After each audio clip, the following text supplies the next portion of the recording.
Muy buenas tardes, bienvenidos a este jueves 17 de junio de 2021.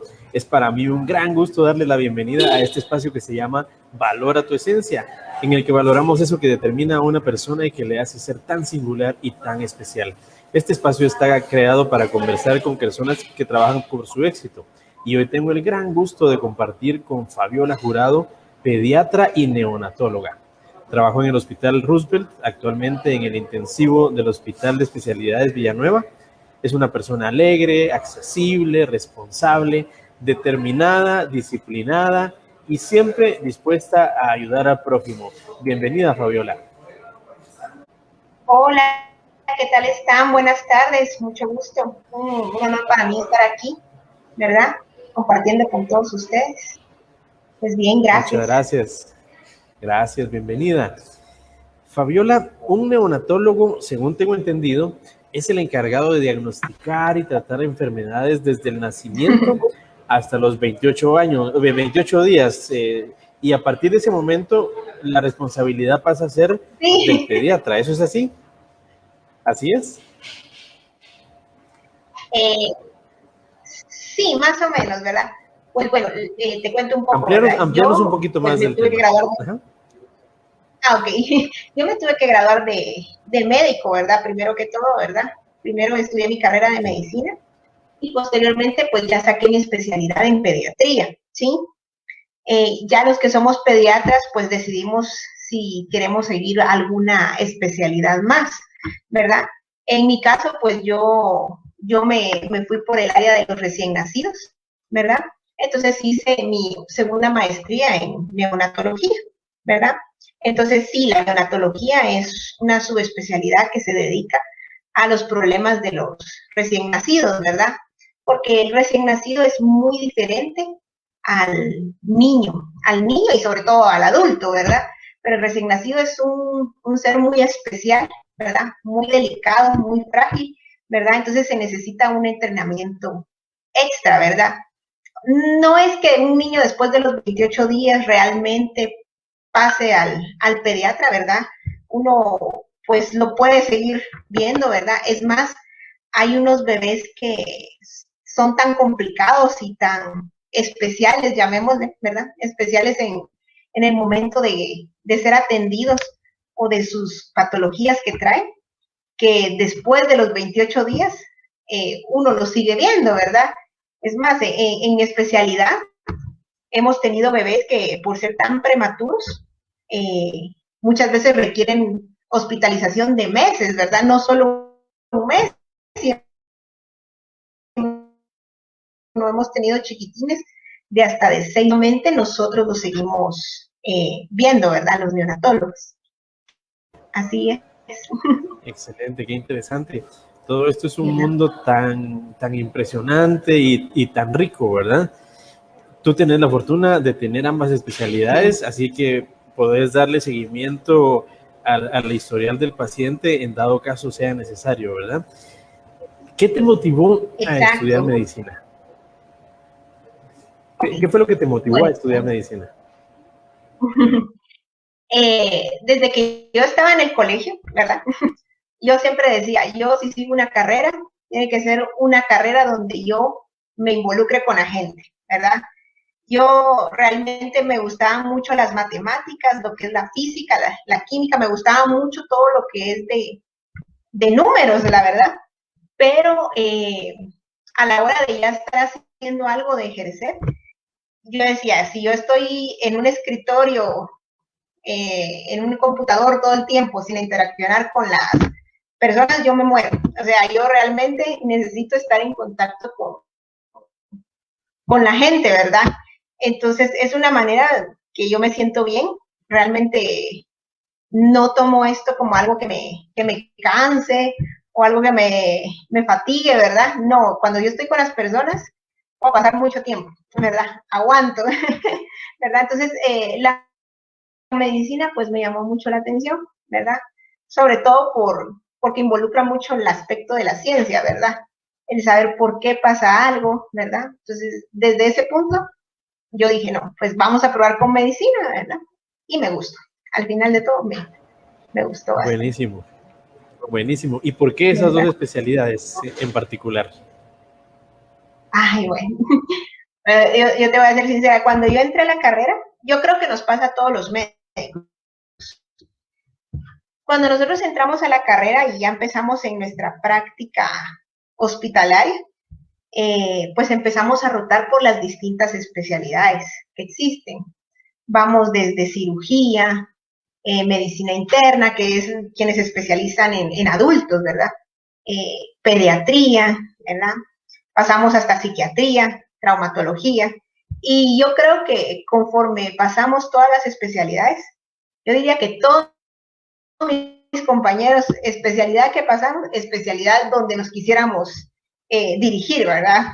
Que si pasamos traumatología, queremos ser traumatólogos, ¿verdad? A todos nos llama la atención en general eh, ciertas partes de esa especialidad. Pero en lo personal, pues a mí me gustó mucho la pediatría. ¿Verdad? Yo creo que uno de mis sueños frustrados, podría decir, es haber seguido magisterio, ¿verdad? A mí me había llamado la atención ser maestra, pero como me llamaba la atención ya la medicina, yo decía, pues no, magisterio tal vez no, porque entonces, pero dije, bueno, ahora es mi oportunidad de ser pediatra, ¿verdad? Y te voy a contar algo muy peculiar. Yo me gustaba, dos especialidades eran las que me llamaban mucho la atención, la pediatría y geriatría. A mí me gustaba mucho el área del adulto mayor, ¿verdad? Yo siento que el adulto mayor vuelve a ser como un niño, entonces yo dije, tiene que ser una de estas dos especialidades, ¿verdad? Entoncí me dirigí a pediatría y pues actualmente estoy viendo yo si logro sacar una maestría en geriatría, porque siempre ha sido como uno de las cosas que me llaman la atención y que aún tengo pendiente, ¿verdad? Aún tengo pendiente. Entonces, y ya cuando me Excelente. metí a sacar pediatría, pues te comento, a mí me encantó mucho el área del intensivo, ¿verdad? Todo lo que es el manejo del paciente crítico me fascinó. Eh, gracias a Dios tuve la oportunidad de ser jefa de residentes en la emergencia de la pediatría del Roosevelt. Tuve esa oportunidad, gracias a Dios, ¿verdad? Un gran logro para mí, la verdad que de mucha, eh, de muchos frutos para mí, me dejó mucho esto, ¿verdad? Porque en la emergencia, pues, definitivamente lo que más se maneja es paciente crítico, ¿verdad? Y más que en el Roosevelt, siendo un hospital de referencia, de los pacientes más graves, pues esto, ¿verdad? Entonces, al igual la neonatología, como son pacientes que vienen muy mal o tienen alguna enfermedad de base, también se usa mucho el área crítica, que es lo que me fascinó a mí, definitivamente. Excelente, qué bueno. Y qué interesante que las dos partes extremas de la vida sean las que te atraigan, ¿verdad? Sí. Las ironías de la vida, dicen ahí, ¿verdad? Sí, así Sí. es. ¿Qué te inspira? Bueno, primero que todo, ¿qué me inspira a mí? Pues, bueno, varias cosas, ¿verdad? Yo creo que una de las más importantes es Dios, ¿verdad? Eh, yo sí soy muy creyente, ¿verdad? Es más, en el área de mi carrera, yo me podía dar cuenta de la mano de Dios, dónde está involucrada, eh, en las cosas que a veces, yo cuando entré a la carrera, entré mucho con un pensamiento científico, ¿verdad? O sea, después de la ciencia, no, si no se comprueba, no existe, ¿verdad? Y a través de mi carrera yo me he dado cuenta de dónde está la mano de Dios y de las cosas que humanamente uno no se puede explicar, ¿verdad? Yo no las puedo entender, solo Dios puede decir qué pasó ahí y cómo pudo haber ocurrido un milagro donde yo a través de la ciencia decía, no, aquí ya no puede pasar nada más, ¿verdad? Tal vez te puedo contar si tú quieres alguna anécdota que yo he tenido Claro, en el claro que sí, hospital. porque generalmente ustedes, los médicos, son ese instrumento, ¿verdad? Que Dios utiliza para hacer ciertos milagros. Pero sí, por supuesto, el espacio es tuyo.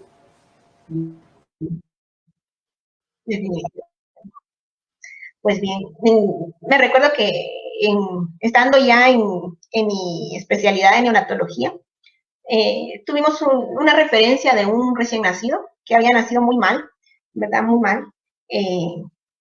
Después de un parto, ¿verdad? El bebé nunca logró respirar bien, tuvieron que hacer todo lo que podían, ¿verdad? Entre todo lo que pudieron, tuvieron que ponerle un tubo que va de la boquita para los pulmones y asistirlo en su respiración, ¿verdad? Una ventilación ya invasiva, ¿verdad? Cuando el bebé lo refirieron, porque definitivamente el bebé era muy grave, lo refirieron a la unidad de neonatos del Roosevelt, ¿verdad? Pues el bebé llegó grave, ¿verdad? Muy, muy mal. Y para que tengan un parámetro, el bebé, nosotros, pero ahora que está todo el COVID, yo creo que todo el mundo sabe lo que es un oxímetro, ¿verdad? Que son los aparatitos que nos miden la oxigenación. Pues el bebé llegó saturando 40, ¿sí? 40%, el bebito se miraba azul, totalmente, ¿verdad? Bueno, pues hicimos todo lo que teníamos que hacer y todo lo que podíamos, ¿verdad? Catéteres, ¿verdad? Uso de muchos medicamentos realmente para tratar de mantenerlo con vida. Al final hasta usamos como última instancia un ventilador que se llama ventilador de alta frecuencia, ¿verdad? Que es ya lo más que existe, ¿verdad? Y aparte de eso usamos un gas especial que se llama óxido nítrico, ¿verdad? Es como, ya, hasta ahí topamos, ¿verdad? Bueno, pues el bebé nos respondió, ¿verdad? Ya llevábamos como 12 horas de estar pegadas al bebé y no, ¿verdad? No respondió. Y el bebé azulito totalmente, con una saturación entre 30 y 40, con todo lo que tenía. Bueno, dijimos, hay que hablar con los papás, ¿verdad? Porque este bebé no va a salir adelante. Llamamos al papá porque la mamá pues acababa de dar a luz en el otro hospital y estaba posoperando, entonces llegó solo el papá. Y pues fuimos muy honestos, ¿verdad? Mire, su bebé no va a pasar la noche, no va a pasar la noche. Si usted por su religión quiere bautizarlo o quiere que algún pastor venga a orar por él, se puede, ¿verdad? Nosotros vamos a facilitarle todo, ¿verdad? Porque sabemos que esa transición es muy, muy dura para uno de papá. El señor se movilizó en cuestión de media hora, el señor era católico, tenía un sacerdote ahí, ¿verdad? Pues como no habían más personas, era de noche, yo creo que eran como las 10 de la noche, pues nos pidió el padre que fuéramos las madrinas, digamos, estaba otra compañera mía que era la doctora Portillo, y fuimos las madrinas del bebé, ¿verdad? En el bautizo, ¿verdad? Pues se bautizó el bebé. Yo no sé qué pasó, es lo que yo les digo, ahí es donde uno ve la mano de Dios. Después del bautismo, como a la cuestión de 2 horas, el bebé empezó a mejorar. Empezó a mejorar, no sé. Nosotros en medicina medimos algo que es el lactato. El lactato es un indicador para nosotros de que mientras más elevada hay más muerte celular. El bebito tenía un lactato como en 20. O sea, para nosotros era alguien que ya estaba falleciendo, ¿verdad? Y después de eso, el bebé empezó a oxigenarse cada vez más, ¿verdad? El lactato empezó a bajar, ¿verdad? El bebé mejoró. Y como les digo, ahí está la mano de Dios. En cuestión de una semana, este niño estaba bien. Le logramos quitar todos los aparatos, ¿verdad? Estuvo más o menos hospitalizado unos 20 días, 20, 25 días, y se fue a su casa. Yo dije, este niño, pues, gracias a Dios salió, pero de plano va a tener secuelas neurológicas, dije yo, por todo el tiempo que pasó este bebito así. Para nada. Es un niño sano, ¿verdad? Se fue a su casa, ¿verdad? Ahorita ya tendrá tal vez unos, ay, ya le perdí la cuenta, pero tal vez unos 2 o 3 añitos, o un poquito más, tal vez, pero es lo que yo digo, ¿verdad? ¿Cómo se explica uno eso? ¿Verdad? Ya todo lo científico para nosotros ya habíamos topado uno de los milagros de Dios. Entonces, ¿qué me inspira a mí? Pues saber que hay algo más allá de la ciencia. Eso me inspira a mí. Y yo siempre le digo bueno, cuando nosotros estábamos en nuestra formación, siempre tenemos médicos que van años debajo de nosotros, ¿verdad? Y nosotros tenemos que ayudar a su formación. Entonces yo les digo siempre a los chicos que están debajo de nosotros, ¿verdad? No se deshumanicen, ¿verdad? Porque el trabajo en los hospitales de Guatemala es muy fuerte, ¿verdad? Lamentablemente nuestro sistema de salud no está tan bien organizado, hace falta mucho personal, no solo médicos, sino de enfermería, paramédicos, hacen falta mucho personal. Entonces las jornadas son jornadas muy duras, muy cansadas. Y a veces hasta nosotros mismos de médicos por el exceso laboral llegamos en algún momento a deshumanizarnos, diría yo. Entonces yo les digo, no nos deshumanicemos, ¿verdad? O sea, siempre hay alguien ahí arriba que, aunque no nos lo agradezcan ahorita, nos está tomando nota, ¿verdad? De lo que nosotros podemos hacer por nuestro propio, ¿sí? Entonces, creo que esa es mi principal inspiración, diría yo. Buenísimo, buenísimo, y es la mejor, ¿verdad? Que uno puede tomar, definitivamente. Eh, desde tu punto de vista médico, ¿por qué son importantes las vacunas? Ay, peor yo que soy pediatra. Bueno, las vacunas son muy... miren, el sistema de vacunas es un sistema que existe desde hace mucho tiempo. La primera vacuna que se inventó, o sea, o la que se creó, que vino a revolucionar este tema, fue la vacuna contra la viruela, ¿sí? La viruela actualmente es una enfermedad que está erradicada, ¿verdad? Y es más, de ahí deriva el nombre de vacuna, porque la viruela, que esta enfermedad existía también en las vaquitas, ¿verdad? Tal vez como obviamente esta enfermedad ya se erradicó, pues no es como que ustedes tengan conocimiento de ella, pero era una enfermedad que realmente fue una pandemia en su tiempo, ocasionó muchas muertes, hasta que un médico se dio cuenta que habían ciertas personas que sobrevivían a la enfermedad, o sea, les daba viruela, pero no fallecían, ¿verdad? Sobrevivían, y se daba cuenta que después de haberles dado viruela, ya no les volvía a dar la enfermedad. Es de ahí donde él generó el concepto de inmunidad o de defensa, ¿verdad? Dijo, bueno, aquí pasó algo, le dio la enfermedad y ya no le volvió a dar, o sea, a esta persona yo le puedo poner con 20 personas que en viruela que no le va a dar la enfermedad nuevamente porque ya le dio una vez. Entonces, lo que hizo este médico fue que tomó costras de viruela de un paciente enfermo y se las inoculó en el brazo a una persona sana, ¿sí? A un niño sano, porque realmente fue un niño jovencito. Sano le inoculó la enfermedad, pero una cantidad pequeña, ¿sí?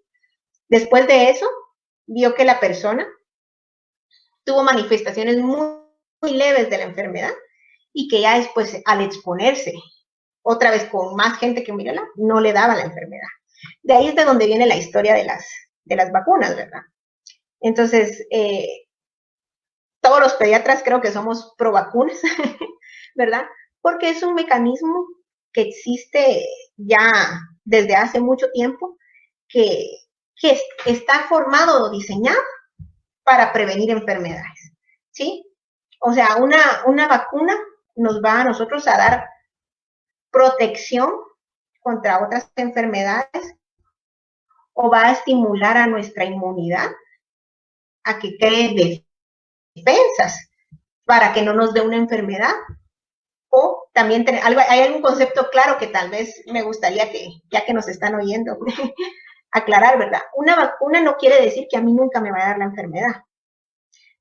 Pero como yo ya generé defensas, si yo me expongo a la enfermedad, puede que me dé la enfermedad, pero de una manera muy leve, ¿sí? No una manera fuerte que me vaya a llevar a la muerte, ¿verdad? Entonces, es muy importante el sistema de vacunación, ¿verdad? Vacunas existen de muchos tipos. Yo podría aquí pasar la hora hablando de vacunas, porque hay muchos tipos de vacunas o el mecanismo, pero al final el objetivo de todas las vacunas es que nosotros generemos defensas, ¿sí? por así decirlo, que nuestro sistema inmune se ponga a hacer ejercicio contra determinada enfermedad y que esté entrenado para combatir esta enfermedad cuando yo ya sea el momento de que esta enfermedad me ataque. Entonces,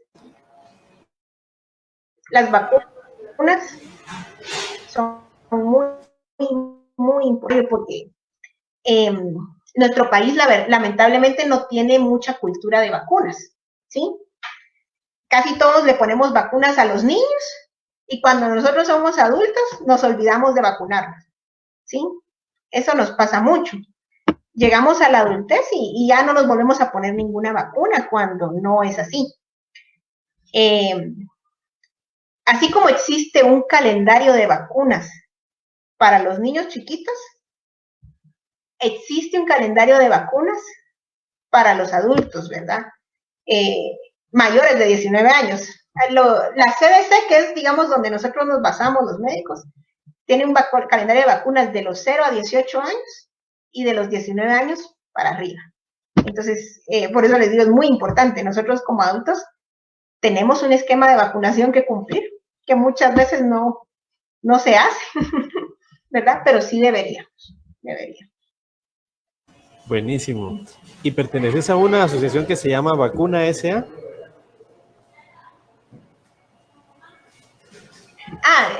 No es una asociación, sino que ellos son distribuidores de vacunas. Ellos son distribuidores certificados de vacunas, digamos, ¿verdad? Yo creo que varios de los pediatras estamos ahí por cuestiones que ellos nos distribuyen las vacunas a nosotros, ¿verdad? Sí. Bueno, pero creo que lo que te digo, todos los pediatras creo que somos pro vacunas, ¿verdad? Y más ahora con la cuestión del COVID, ¿verdad? Que a mucha gente le ha dado miedo realmente vacunarse, pero la verdad es que es la única manera que existe ahorita de prevenir la enfermedad. No hay que tenerle miedo a la vacuna. Realmente yo les explico a todos mis pacientes, les digo, miren, toda vacuna nos va a dar una reacción, pero es una reacción soportable, nos puede dar fiebre, nos puede dar dolor en el sitio de punción, dolor de cuerpo, nos puede dar estas manifestaciones.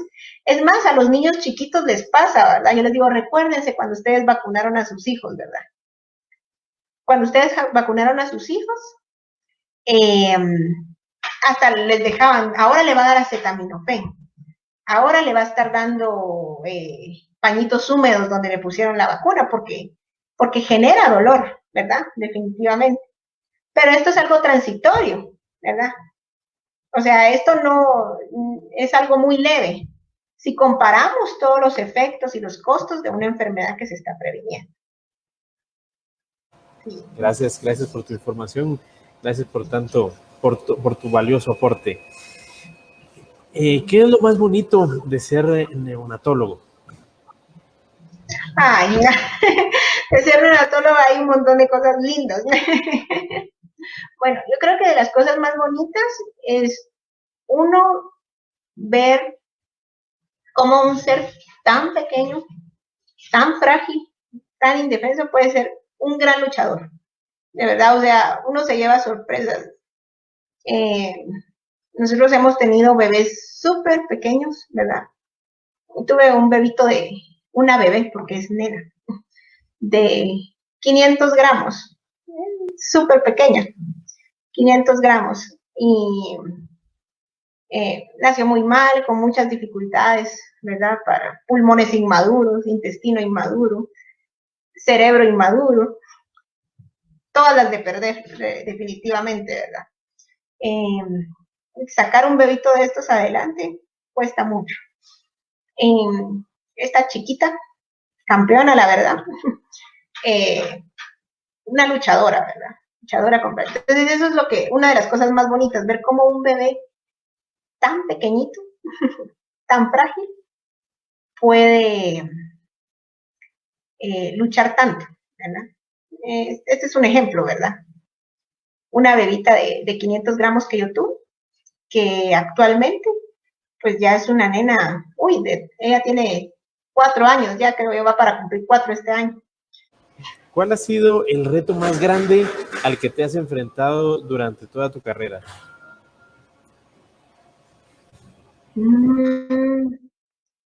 Bueno, yo diría, tal vez cuando, bueno, una situación de pacientes siempre, ¿verdad? Pero tal vez uno de los retos más grandes fue, no sé si recuerdan el caso de las niñas de la casa hogar.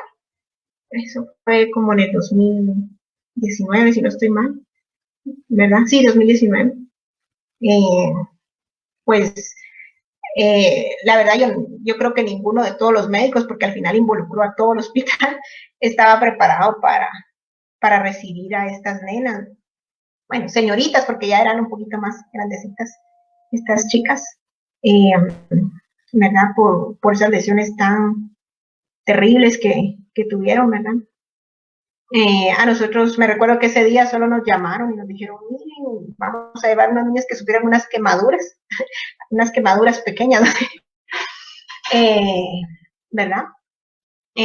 Cuando realmente no llegaban las chicas, nos avisaron que las habían llevado al área de adultos por su edad, porque realmente por el sistema de salud tiene estipulado pediatría hasta los 12 años, pero no es así, ¿verdad? Abarca más. Entonces, la habían llevado por la edad al otro área. Cuando fuimos a ver a estas niñas, era una escena pues muy dura, muy terrible, ¿verdad? Yo nunca había visto a nadie gritar de dolor de una manera tan horrible, ¿verdad?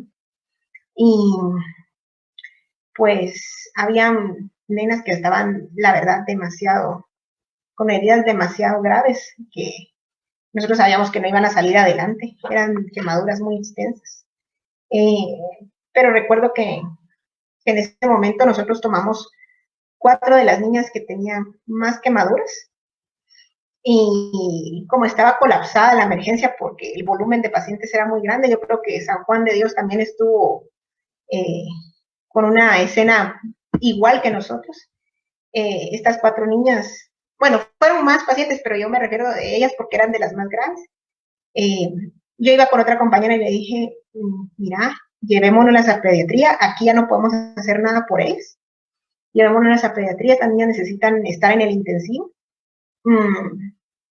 Las llevamos al Roosevelt. La verdad es que nuestro jefe de la emergencia, una persona con mucha experiencia, organizamos todo, de tal manera cuando sentí en una cuestión porque en la pediatría nadie estaba preparado para recibir a estas 4 pacientes con la gravedad que llegaban. Cuando íbamos con las niñas, yo me acuerdo que para que vean qué conectados estábamos, creo que la secretaria nos vio por las cámaras de seguridad que íbamos cruzándonos el hospital con las señoritas, ¿verdad? En unos gritos, porque ellas gritaban de dolor, ¿verdad? Y cuando sentimos, a los 5 minutos estaban los demás compañeros de las otras especialidades de cirugía, creo que hasta anestesia bajó a apoyarnos, ¿verdad? Porque era una situación muy crítica, ¿verdad? Entonces, yo creo que esa fue una de las cosas más duras que vivimos, porque realmente la escena, yo no olvido la imagen realmente de estas nenas carbonizadas, porque no hay otra manera de describirlo. O sea, no es una quemadita roja en la piel, eran dedos ya carbonizados, ¿verdad? Las falanges de sus dedos así totalmente, ¿verdad? De estas 4 niñas, 2 fallecieron, 2 de ellas se lograron trasladar a Estados Unidos para ver si se le podía hacer ciertos injertos que ya más especializados, ¿verdad? Porque perdieron muchos de sus extremidades. Pero fue una de las cosas más duras. Yo me acuerdo que ese día fue un día que empezamos desde la mañana. Creo que regresamos todo el equipo regresó hasta en la madrugada a sus casas. Para darte una idea, tal vez, de cómo era la situación, creo que cuando regresé a mi casa, lo primero que hice dije, me voy a bañar porque yo olía a ahumado, tenía olor a ahumado en toda la ropa. Y cuando me fui a bañar tenía pedazos de ceniza en el cabello, ¿verdad? tenía pedazos de ceniza en el cabello, ¿verdad? Porque eran quemaduras pues muy severas. Yo creo que esa es una de los retos más grandes que tal vez creo que como hospital hemos tenido, ¿verdad? Pues al fin de cuentas, gracias a Dios, las dos nenas salieron adelante, ¿verdad? Me refiero a ellas porque estoy hablando de las personas que estuvieron con más daño, ¿verdad? Quemaduras de 80-90% de la superficie corporal, ¿verdad? Que es casi sinónimo de muerte, ¿verdad? Pero sí es una de las cosas más difíciles, ¿verdad? Que nos ha tocado Claro, vivir. sí, qué fuerte, ¿verdad? Qué fuerte la experiencia y qué importante también dentro de lo posible actuar a tiempo, ¿verdad? Sí, la verdad es que sí, de lo posible, ¿verdad? Lamentablemente un hecho que pues no se pudo prevenir, ¿verdad? Que en Guatemala nos dejó como, ¿qué pasó, verdad? Entonces, y muy triste, pero sí ha sido una de las cosas más duras que yo considero, ¿verdad? Obviamente hemos visto otros casos duros, pero aislados, ¿verdad? Pero yo creo que este tuvo un impacto social muy fuerte, ¿verdad? De qué estaba pasando con estas niñas, nos damos cuenta que como país nos falta mucho, ¿verdad? Nos falta demasiado en educación, en muchos aspectos, ¿verdad? En condiciones, en oportunidades, ¿verdad?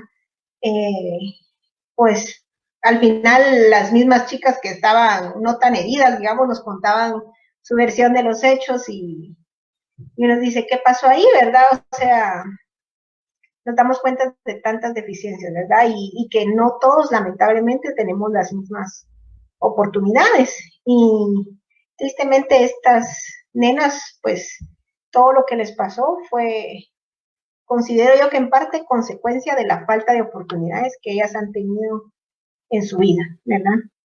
Gracias a Dios, pues yo he tenido otras oportunidades, pero nos falta mucho, ¿verdad? Nos falta mucho. Y como país no estamos tan desarrollados. Tenemos mucho, yo que soy pediatra, siempre me ando enfocando, veo yo que nosotros tenemos mucho problema de desnutrición, ¿verdad? De desnutrición infantil en los menores de 5 años, ¿verdad? Y el problema, tal vez les voy a hablar un poquito de algo médico, ¿verdad? Pero el cerebro del humano crece desde la concepción, o sea, desde la unión del esperma y el óvulo, y deja de crecer más o menos el tejido cerebral por los 5 o 6 años. Entonces, el periodo más importante de nutrición en el ser humano es estos primeros años, porque es donde el cerebro va a crecer. Después el cerebro ya no puede crecer. La persona puede crecer en tamaño, en peso, ¿verdad? Pero no puede crecer el cerebro, el tejido. Eso ya no, ¿verdad? Y este crecimiento, este periodo de nutrición es muy importante porque va a determinar la inteligencia de la persona, ¿sí? Va a determinar mucho las capacidades, las habilidades, ¿verdad? Entonces, nosotros por eso es que debemos ponerle como pediatras mucho énfasis a la nutrición en los menores de 5 años, porque vamos a formar cerebros desarrollados, ¿verdad? Que van a dar un buen IQ para que lo entendamos, ¿verdad? Y esto pues va a ir poco a poco mejorando nuestras generaciones que vienen, ¿verdad? Entonces, tenemos que hacer muchos cambios en nuestro país y uno de esos es la nutrición en los menores de 5 años. Nosotros tenemos mucho niño, no estoy hablando aquí de la capital porque aquí no es el problema son donde hay más población, que son los departamentos, ¿verdad? Tenemos mucho problema de desnutrición en menores de 5 años. Y tenemos mucho desnutrido crónico. El desnutrido crónico es el que le decimos, agarramos un niño ya de 9 años, por ejemplo, y lo nutrimos, entonces lo vamos a lograr hacer que crezca en peso y talla. Pero ese cerebro, por más que querramos, no va a desarrollar como quisiera. Entonces, desde ahí se empiezan a limitar ya las oportunidades para la persona, ¿verdad? Porque a veces las capacidades no son las mismas, ¿sí? Entonces, son cosas ahí sí científicas, pero ahí sí científicas. ¿Y qué, digamos, dentro de este mismo desarrollo de los primeros meses y de los primeros años, qué papel tan importante juega la lactancia materna? Uy, la lactancia materna. Ay, la lactancia materna, yo creo que es una de las creaciones más perfectas de Dios, ¿verdad? La lactancia materna tiene muchas bondades, de verdad. No solo por el vínculo afectivo que se crea entre madre e hijo, que eso es de una manera insustituible, ¿verdad? Sino que también tiene muchas ventajas, ¿verdad? Metabólicas y de defensas, ¿verdad? Si nosotros agarramos un microscopio y en un microscopio pusiéramos una gota de leche materna, a la hora de verlo en el microscopio, nosotros vamos a ver esto como que fuera una jungla, así decimos nosotros. Ahí se van a ver proteínas, se van a ver bacterias. Si tuviéramos un microscopio de mayor espectro, vamos a ver hasta las inmunoglobulinas, ¿verdad?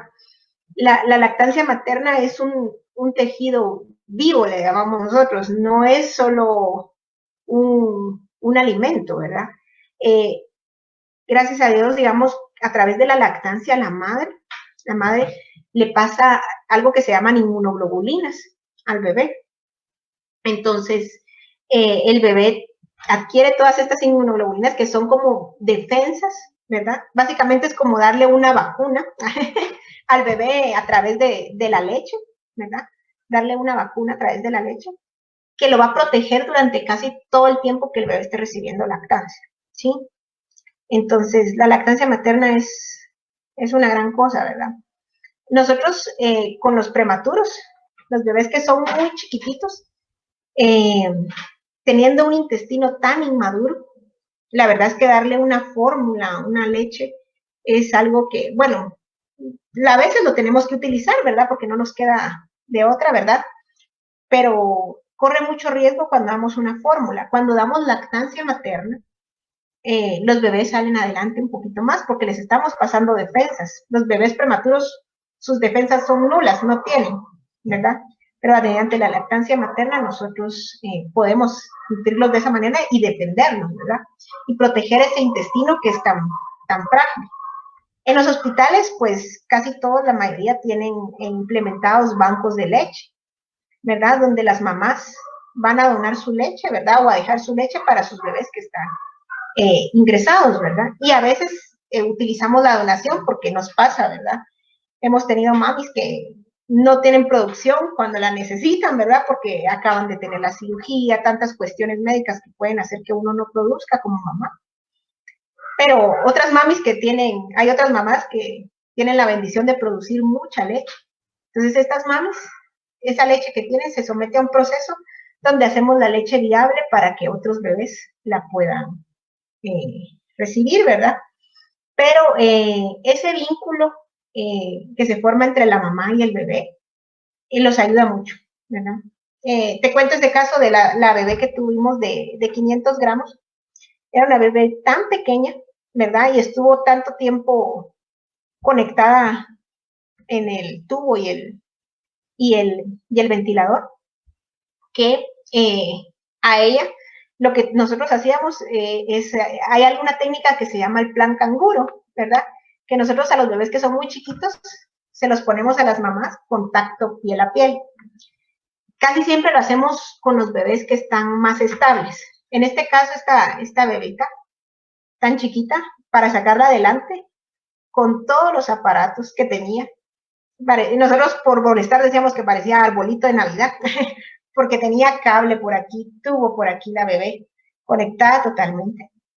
Se la poníamos a la mamá. La verdad es que yo admirada de la mamá, arrecha la mamá, porque no es fácil, ¿verdad? Uno de médico está acostumbrado, pero ver a un ser tan frágil, con todos estos tubos y aparatos conectados, y que sea tu mismo bebé, para uno de mamá es impactante. Esta mamá arrecha y yo creo que ella le dio muchas fuerzas a su bebé para que saliera adelante. Con todos los tubos y todo, los cables, cargaba a su bebé. Se quedaba aquí con su bebé, contacto con la piel, su mami desnuda, la bebé desnuda, ¿verdad? Obviamente con todos los alambres y monitores que tenía la bebé porque tenía riesgo al estar ahí. La mamá con aquel miedo de no mover casi nada para que un tubito no se le fuera a salir o algo, ¿verdad? Y yo la admiro mucho a esta mamá porque es cansado. Yo me pongo a pensar, estar en una silla 3, 4 horas sentada sin ir al baño, sin tomar agua, por estar con mi bebé, ¿verdad? Entonces las mamás guatemaltecas son, bueno, yo creo que todas las mamás a nivel mundial son seres que yo también admiro mucho, ¿verdad?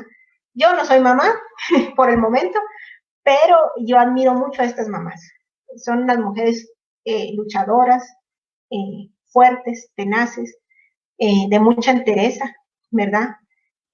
Yo siempre las he admirado porque si a mí me parte como médico ver a un bebé mal, y yo me pongo a pensar si ese bebé fuera mi hijo, mi sangre, y ellas están ahí todo el tiempo con estos bebés, ¿verdad? Hemos tenido todo tipo de mamis, todo tipo. Tuve una mamá payasita, le digo mamá payasita porque ella, su trabajo era ser payasita. Después de que tuvo a su bebé, retomó sus labores y ella, pues obviamente tenía más chiquitos en su hogar, ¿verdad? Tenía que estar pendiente del ingreso familiar. Con todo el maquillaje, vestida de payasita, se iba al hospital para lograr y entrar a la visita a ver a su bebé. Es algo que yo la admiro mucho. Yo me imagino esta mamá, tal vez sin desayuno, tal vez sin almuerzo, pero ahí está, para dejarle la leche a su bebé y para estar pendiente de él. Como les digo, con todo el maquillaje de payasita se iba ella, pero ahí estaba. Entonces, yo admiro mucho a las mamás. Mucho, mucho. Y no solo las mamás, papás, porque también, más hoy que es el Día del Padre, quiero decir que también he tenido varios papás luchones, ¿no? ¿Verdad? Varios papás luchones, ¿verdad? Que están ahí con su bebé. Hemos tenido papás de Oriente, les digo yo, papás de Oriente que tienen mucho eso de estar así portachones y todo, que se han ido a rasurar el pecho, ¿verdad? Quitar todo con tal de cangurear a sus bebés ellos, ¿verdad? Entonces, también es de admirar mucho, ¿verdad? Definitivamente, sí, hay tanto amor que se despierta, ¿verdad? Cuando viene ese ser tan pequeño, pero tan lleno de tanto amor, ¿verdad? Te leo unos mensajes que hemos estado recibiendo. Alba García de Gómez dice saludos. Alba García de Gómez también, gracias por la información compartida. Alejandra Navarro, yo admiro mucho a la doctora Fabiola. Lili Aguilar Smith, excelente información. Gil Mazazo, sos una gran profesional, te admiro. Gracias. Son los mensajes que hemos recibido para ti. ¿Qué es la alimentación complementaria y a partir de qué edad se da esa alimentación complementaria? Digamos, retomando un poco el tema de cuando ya el bebé puede consumir algo más que solo la lactancia materna. Sí. Okay. La alimentación complementaria es la alimentación que nos referimos a todo lo que vamos a dar extra que no sea lactancia materna o fórmula, ¿sí? Todo alimento que sea diferente a estos, ya la lactancia o la fórmula. Bueno, nosotros, la mayoría de bebés se inicia la alimentación complementaria a los 6 meses de edad. La mayoría. Sin embargo, no todos los bebés se les inicia alimentación complementaria a los 6 meses. La alimentación complementaria depende mucho del desarrollo del bebé. Algunos pueden iniciar a los 5 meses de edad, ¿verdad? Lo que uno busca como pediatra es que el bebito ya tenga la capacidad de sentarse, de sostener la cabeza y cuello para poder deglutir, ¿sí? ¿Verdad? Deglutir las papillas. Eso es lo que busca uno como pediatra para poder dar esta alimentación complementaria. Y la verdad es que este es un tema bien interesante, diría yo, porque siempre siguiendo con el aspecto del desarrollo del cerebro, ¿verdad? Eh, nosotros en Guatemala, por cultura, diría yo, por cultura, somos un país que come mucho carbohidrato. Comemos muchos carbohidratos y nuestra dieta a veces, sobre todo en edad temprana, no es tan rica en proteínas. ¿Verdad? No comemos tanta proteína y sobre todo en esa edad cuando iniciamos la lactación, ¿verdad? Que realmente se inicia con carbohidratos, pero después vamos introduciendo ciertas proteínas que no se deben olvidar. Nosotros, como les digo, comemos mucho carbohidrato y hay que ir introduciendo ciertas proteínas a manera de que ese cerebro siga creciendo, ¿verdad? Entonces, la alimentación complementaria se refiere a la introducción de esos alimentos, que es algo delicado, les diría yo, porque el intestino del bebé no está preparado para ponerse en contacto con todos los alimentos, ¿sí? Por eso es que eso tiene que hacerse paso a paso, ¿verdad? Tiene que hacerse de una manera gradual. No se le pueden dar todos los alimentos en el primer año de vida, porque si nosotros damos ciertos alimentos que no debemos, podemos inducir un proceso de alergia, o sea, desarrollarle a la persona ciertas alergias, ¿verdad? O intolerancias alimentarias que va a presentar, si no es que en ese momento, porque a veces también en los bebés uno detecta, le dieron de comer algo y empiezan con ronchas en la pielita, ¿verdad? Una manifestación alérgica. Si no lo inducimos en ese momento, se puede inducir más adelante. Entonces, a eso se refiere la alimentación complementaria, ¿verdad? Y es complementaria porque realmente no vamos a dejar de dar ni la lactancia materna y en el caso de que no hubiera lactancia, pues el pecho, ¿verdad? Ninguna de esos dos perdón, la fórmula, ¿verdad? No vamos a dejar de dar ninguna de esos dos, ¿verdad? Definitivamente, ¿verdad? Buenísimo. Es tan importante el desarrollo del niño en sus primeros días y los padres tienen que estar tan involucrados con la mejor disponibilidad, con una apertura realmente grande, ¿verdad? Para poder brindar lo mejor al bebé y poder contribuir a toda esta formación, a que el cerebro crezca como debe crecer, a que la inteligencia se vaya desarrollando como se debe desarrollar. Y es tan complicado realmente, me imagino yo, ¿verdad? Principalmente cuando los padres son padres por primera vez, ¿verdad? Que son como temerosos, cómo lo baño, qué hago si se escalda, qué puedo darle, qué no puedo darle, en dónde lo asoleo, cuánto tiempo lo asoleo. Y hay tantas preguntas, ¿verdad? ¿Cuáles son las preocupaciones más comunes de los padres, digamos, en general? Son varias, ¿verdad? Porque, bueno, yo creo que la principal preocupación de todo papá es el llanto, ¿verdad? Sobre todo los papás primerizos, ¿verdad? El bebé llora y yo al principio no puedo no estar segura de por qué está llorando, ¿verdad? A veces pueden ser cólicos, gases que el bebito no ha sacado bien, ¿verdad? Pero de verdad uno como papá se aflige, ¿verdad? Porque el bebé va a llorar y llorar y llorar. Y eso es algo que caracteriza a los bebés y a los lactantes, que uno de adulto pues dice dónde me duele y qué me duele, ¿verdad? Un bebé llora y llora, ¿verdad? Entonces yo creo que la principal aflicción de ellos es el llanto, ¿verdad? Y de ahí poco a poco, algo que yo he logrado, bueno, creo que todos los pediatras sabemos en el fin de nuestra carrera, es que quien conoce más a un bebé siempre van a ser sus papás, siempre. Y aquí voy a tocar un punto tal vez que no me lo están mencionando, pero también es otras personas que yo admiro mucho, es las familias cuando tenemos un bebé con capacidades diferentes, ¿verdad? Cuando tenemos un bebito con capacidades diferentes, quien más llega a conocer y saber qué quiere ese niño son los papás, ya sea el papá o la mamá. Ellos, aunque el niño no tenga la capacidad de llorar, ellos saben cuando el niño está sintiendo dolor. A veces llegan con uno de pediatra y le dicen, mira, doctor, es que siente dolor. Y uno dice, bueno, pero no está llorando. Bien, doctor, siente dolor porque él no hace los ojos así. O sea, llegan a conocer tanto a esa persona ¿verdad? Porque pasan con él 24/7, 24/7, también mamás de todos los estratos sociales, ¿verdad? Nosotros pues es donde yo le digo a mis alumnos, no nos deshumanicemos, ¿verdad? Porque nosotros mismos vemos muchas veces a mamás que no tienen una situación económica tan buena, ¿verdad? Y tienen un niño con capacidades diferentes que llegan al niño y lo aman tanto desde que nacieron.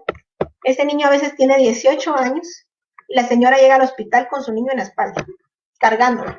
La señora ya tal vez ahorita de 45, 50 años, ¿verdad? Y así como tú dices, le aflige a ella lo mismo que le afligía desde que es chiquito el bebé, ¿verdad? Están tan pendientes, si el bebé llora, si el bebé siente sufrimiento o si el niño hace algo que normalmente no está haciendo, a ellos les aflige, ¿verdad?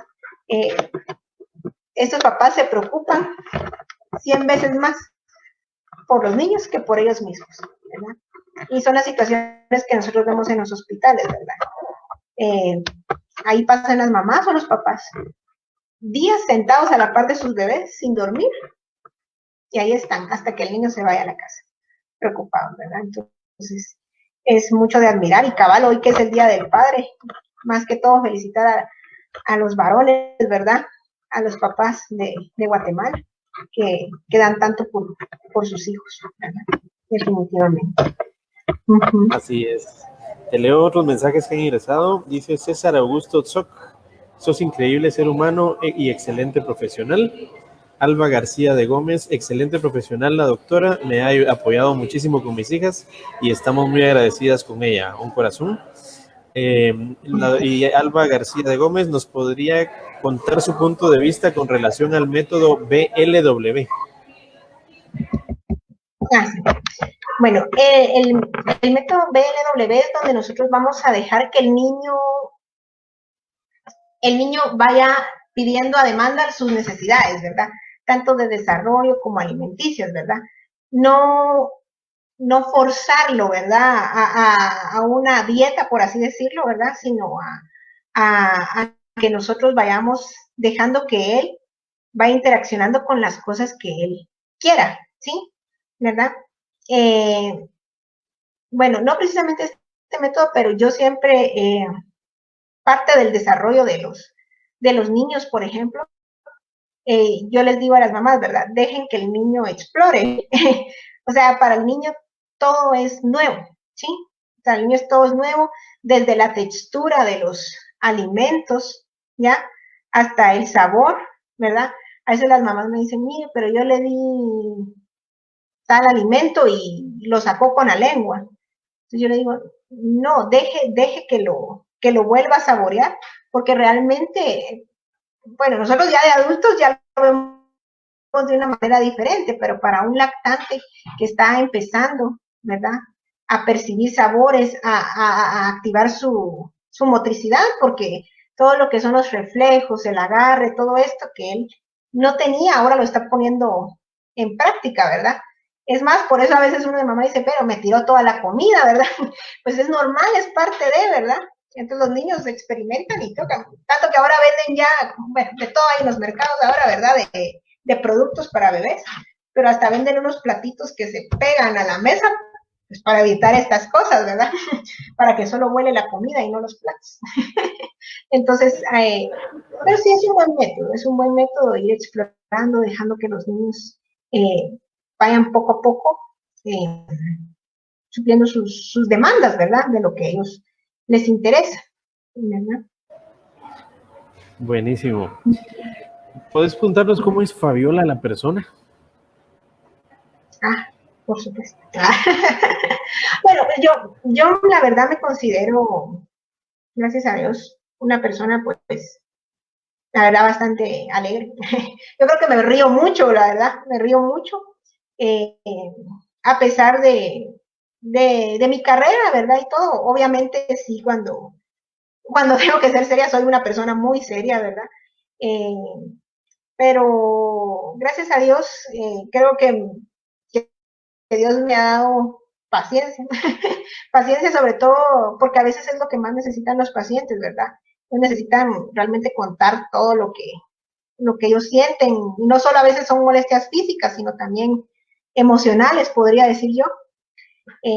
Ahora que he estado trabajando mucho con COVID, creo que hemos tenido todos los médicos que estar muy en eso de tener paciencia, ¿verdad?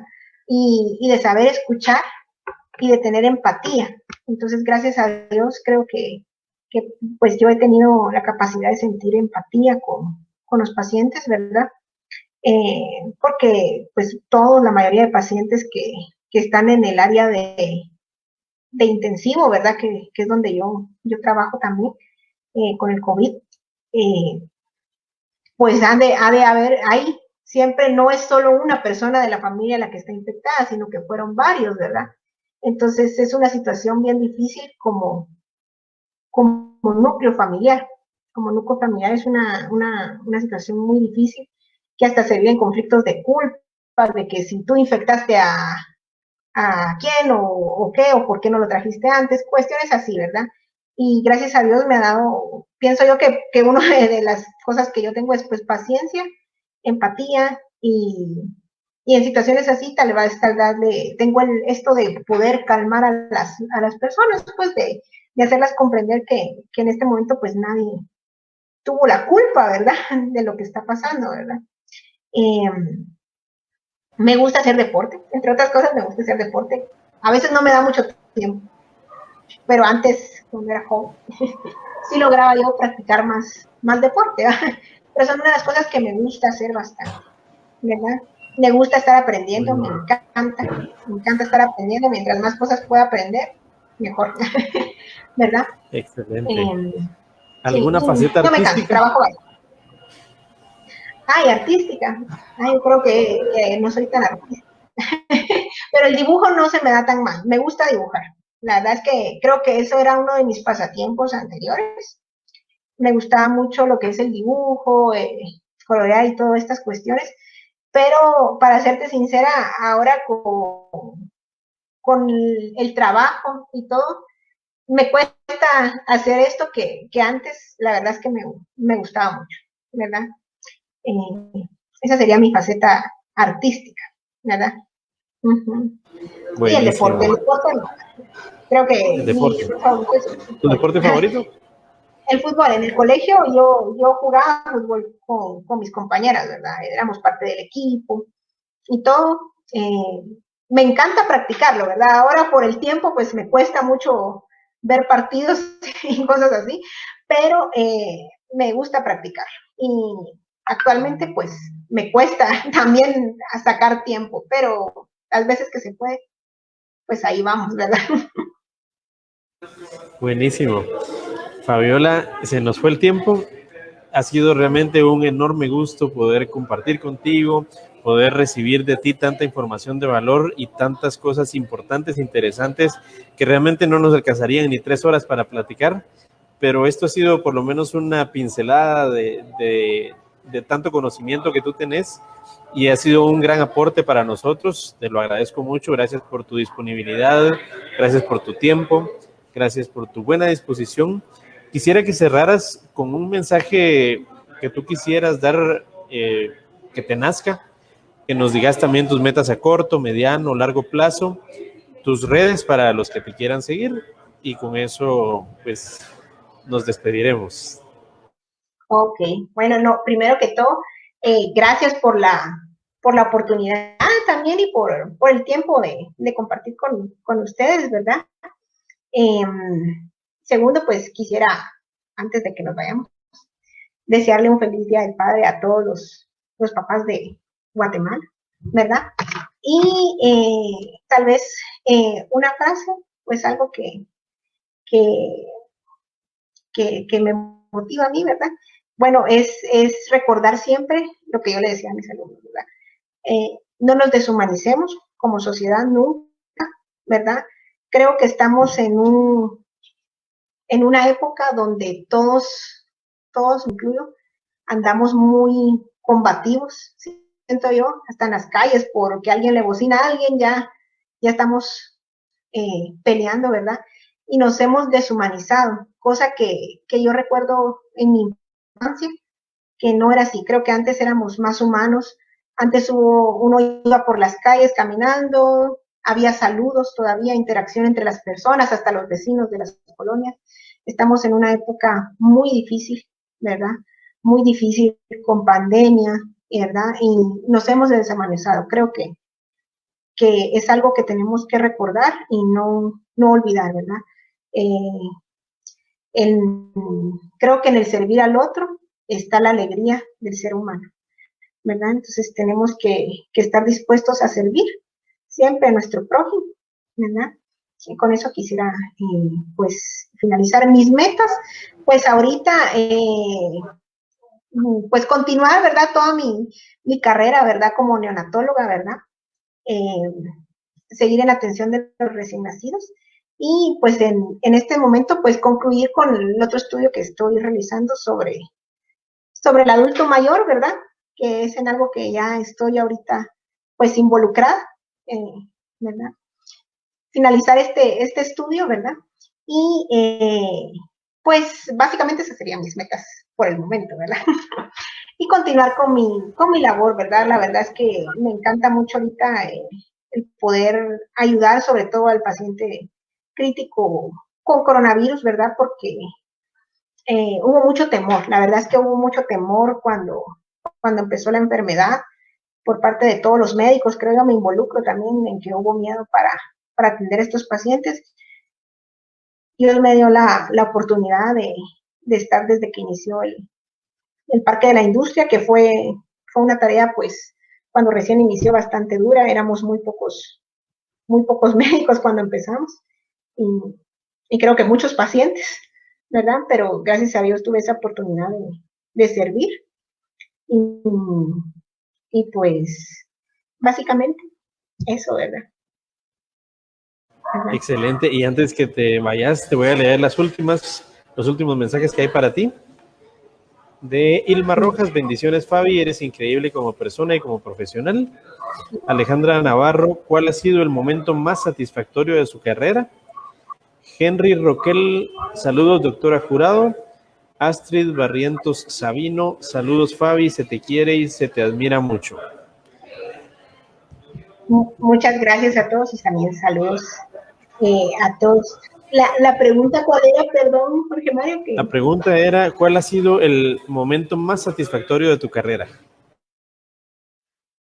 Uy,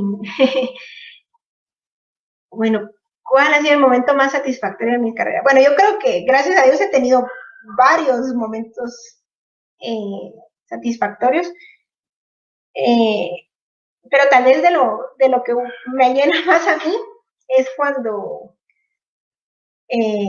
algún paciente me trata de agradar, digamos, a mí, o de agradecer de una manera que tal vez uno no lo esperaba, ¿verdad? Como les digo, pues nosotros en Guatemala tenemos